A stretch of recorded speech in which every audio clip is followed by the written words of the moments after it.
What's good, fight fans? It's Ashley's Corner. And Danny Garcia and Brandon Rios had their press conference yesterday, I do believe. And now there's a bunch of little 2 to 4 minute interviews online about the whole interview that took place. I'm just gonna sum up everything that I heard within. I sat and watched like 8 different videos, and I'm just going to give you a little bit of my thoughts on the stuff that he said, and tell you a few things that he said during the interviews. The media finally wasn't on no bullshit and asked that man a question about Errol Spence. Round of applause to the media. I don't know which one it was, but somebody asked that question. Now in the past, I believe last year, maybe even 2016, Danny Garcia was saying that Errol Spence hasn't did anything. He hasn't done enough. He hasn't fought anybody. He hasn't fought anybody, no top tier opponents. He doesn't have a belt. And all of that has changed now. So the question was, has Spence won over Danny Garcia's approval after stopping Kell Brook and winning a title? And is he a good fighter? Danny Garcia says he is a world champion, so you got to give him his respect. And he said he's fighting Peterson next, and that's not an easy fight. And says that Spence is about to get tested first with Peterson. And he said some good things about Peterson, but he said that, really he's not a hard puncher, but he can give you hell. He's not a big puncher, but he can give you hell. Which we already know from seeing the fight with you, Danny. A lot of people think you lost that fight, including myself. I think you and your whole team was looking like y'all lost the fight, even though they had just declared you the winner. Y'all look pretty sad in the corner, like y'all know y'all lost the fight. But we'll see what happens with Errol Spence and Lamont Peterson. One of the things he said that he is the most popular at 147 pounds, and numbers don't lie. And to have a big fight, at welterweight, you need to fight with him. He may be correct, maybe, but he's not the only person you can get money from. I mean, you can get a good paycheck from. You see, Keith Thurman is the one who has the belts. Keith Thurman is the one that he's chasing, that Sean Porter's chasing, that Bud Crawford is chasing, and now Spence Thurman gave up the chase, and he said he's going to continue with his career because he's not going to chase Keith Thurman like everybody else at welterweight. Well, the top fighters at welterweight. And he was asked how to beat Errol Spence. I don't know who asked that damn question, but he asked him how to beat Errol Spence. And he said that you got to take him to a place that he's never been before. And the same person said, what place is that? And he was like, only Spence knows what place that is. I mean, I don't even know. I don't even know what to say to that. If you already know, I mean, it just seems like that was just something to say. You don't know how to beat the man. If so, you would fight him. But he says he likes to fight with Bud Crawford. And Bud Crawford has to beat Horn first, but he likes that fight as far as him fighting Bud Crawford. I don't know how truthful that is. He did say in an interview, I think, with Radio Raheem that he beat Terrence Crawford in the amateurs, but let's see if he's reluctant to fight him now, which I think he is. Danny also was asked, how does he think Bud would weigh in at 147 as far as how does he think he would do at welterweight? And Danny Garcia says that the same way he fought Thurman and Canelo fought Triple G and Rigondeaux fought Lomo, Crawford has to fight Spence. Like, the same way he did. Like, and that's the only way that's going to make him pound for pound. And, you know, he's he doesn't really know what Bud is going to do at 147 because he hasn't fought anybody at 147 right now. Bud isn't even at the top 10 at welterweight, and which he is, and I agree with that part because he hasn't fought anybody at welterweight. You can't be top 10 already, but also he has a title fight. He just moved up to 147 and he has a title fight with Jeff Horn. So, I mean, that's just his opinion about what Bud Crawford is to the welterweight division. But Danny also says that he always thought he was a top pound for pound fighter. Always, for the last few years he thought that. And he says you have to beat the boogeyman to be number one pound for pound. He was talking about Lomo and he was talking about Bud Crawford. He was saying in order for Bud Crawford to be number one pound for pound, he has to fight Errol Spence Jr.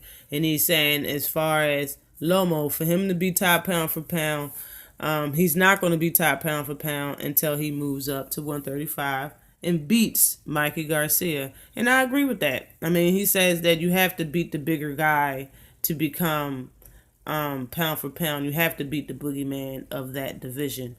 And of 135, as far as Lomo's concerned, yeah, it would be Mikey Garcia. Or some people saying Robert Easter Jr., because a lot of people think Robert Easter Jr. would beat Mikey Garcia. So in all tells, it was either in between those guys when you're talking about 135. But when he was talking about Crawford and Spence, he was talking about Spence having to fight. Crawford having to fight Spence in order to become number one pound for pound. But also saying that when he moves up, he has to fight Spence in order to get a Danny Garcia fight. Like he's saying it's only right that fight has to happen like that. And saying that everybody else moved up and fought the best guy at the welterweight class. But the only problem I have with that is that Danny Garcia, you was in the welterweight division for quite a bit before you fought Keith Thurman. Canelo took his time to make that Triple G fight. And Rigondeaux, that fight happened. It took, a year, 2 years in order for that fight to happen with Rigondeaux and Lomo. So Crawford just moving up to welterweight. It being his first fight is going to be with Horn. His second fight don't necessarily have to be against Errol Spence. But according to Danny Garcia, he has to fight Errol Spence before he fights Danny Garcia. And if you ask me, it doesn't make that much sense, Danny Garcia doesn't have a belt. Jeff Horn does. Errol Spence does. So if he moves up to welterweight and fights Horn and beats Horn, he'll have the WBO. And Danny Garcia would still be without a belt. But yet, Danny Garcia would want the WBO and IBF to clash as far as Bud and Spence is concerned. And then he would like a fight. Like, he's setting himself up to be in good position, but it doesn't make that much sense to me. Like, you would... And honestly, y'all was talking the most trash back and forth from anybody in the welterweight division in Bud Crawford when Bud Crawford was still at 140. Y'all was talking the most trash back and forth to each other. Y'all fought each other in the amateurs. You guys have a little bit of history, but more than that, a month ago or 2 months ago, Danny Garcia was saying how he never was on the pound for pound list. He was throwing a little bit of shade towards Bud Crawford. If you ask me, a lot of people is saying that Bud Crawford's pound for pound number one. If that's really what Danny Garcia's issue is, then fight the man, beat the man, and then people will have to consider you to be a top 5 pound for pound fighter. And one of them reporters asked him about Sean Porter and, why that fight didn't happen, basically. Danny Garcia is still saying that the fight that he never got a call or never got an offer to fight Sean Porter.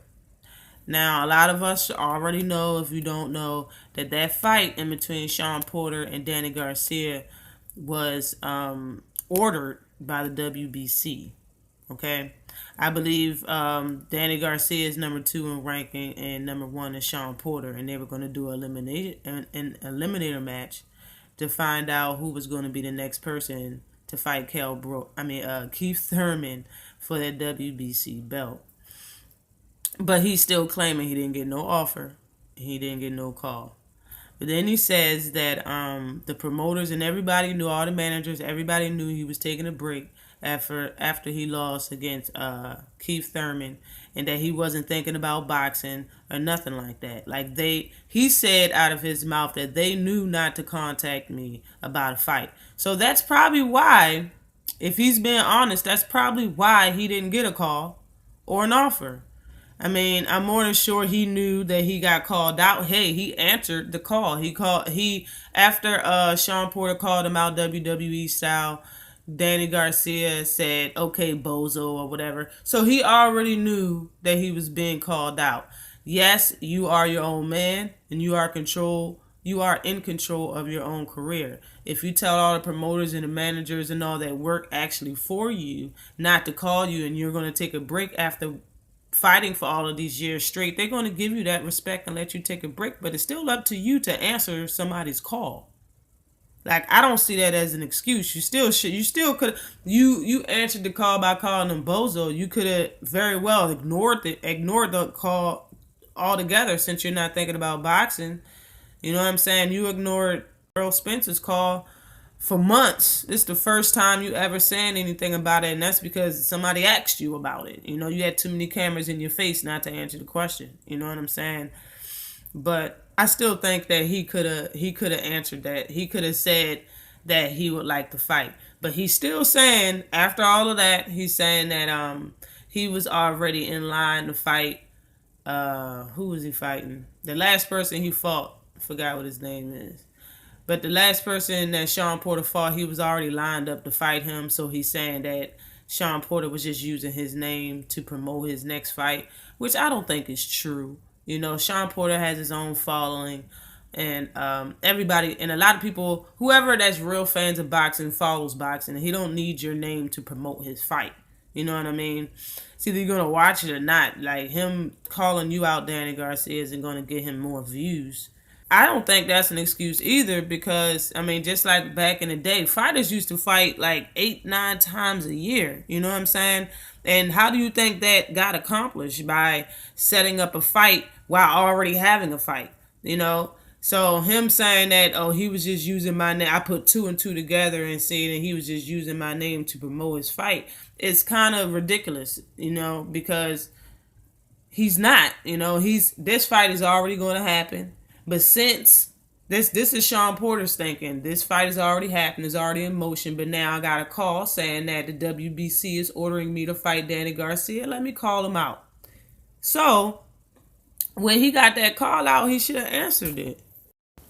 I mean, regardless of who he was fighting, he still could have made a fight with you, Danny. He still could have made a fight with you 3-4 months after the fact. It could have been possible.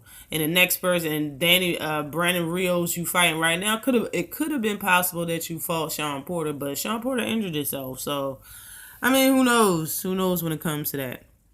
But then he says that he was the champion when he lost against Keith Thurman, so he gets first dibs on the fight with Keith Thurman before anybody else.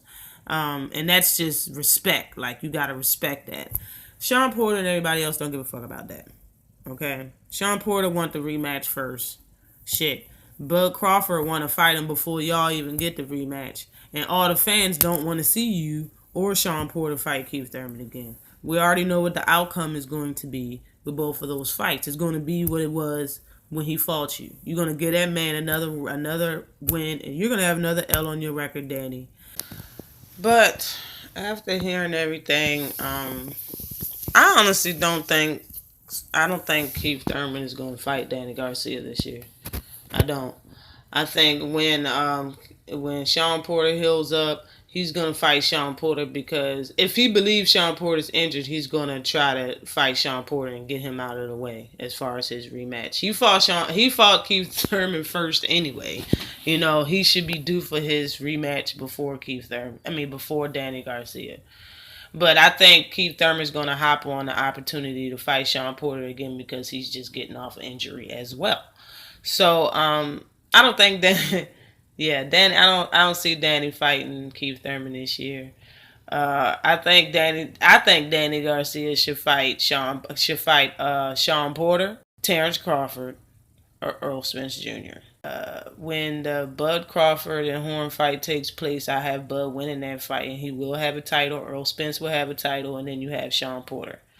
In order for but I know that's not. He's not going to fight Sean. He's not going to fight Earl Spence Jr. I don't see that happening. Like, period. I don't think it's going to ever happen. But I think the Sean Porter fight kind of works for him. Like, he should have fought him when it was ordered. But I really would like to see him and Terrence Crawford fight. That's the fight I really want to see Danny Garcia in. Even probably a little bit more than Earl Spence. I want to see him fight Terrence Crawford since he beat him in the amateurs, supposedly. That's the first time I heard that shit was yesterday. I didn't know that he beat him in the amateurs, supposedly. And they got bad blood. Like, get that out. You know what I'm saying? And just like I said, if you a little upset that you not didn't even make the pound for pound list. A lot of people have Bud at number 1 at that list. Fight Bud, get it over with. But yeah, I try to keep it short. The video has been long enough. I'm not even going to go in and touch subject on him saying that it's possible in the future he's thinking about moving up to 154 and getting the title there. I'm not even going to touch that subject. But let me know what y'all think about this man's comments. Always like and subscribe to the channel. Peace.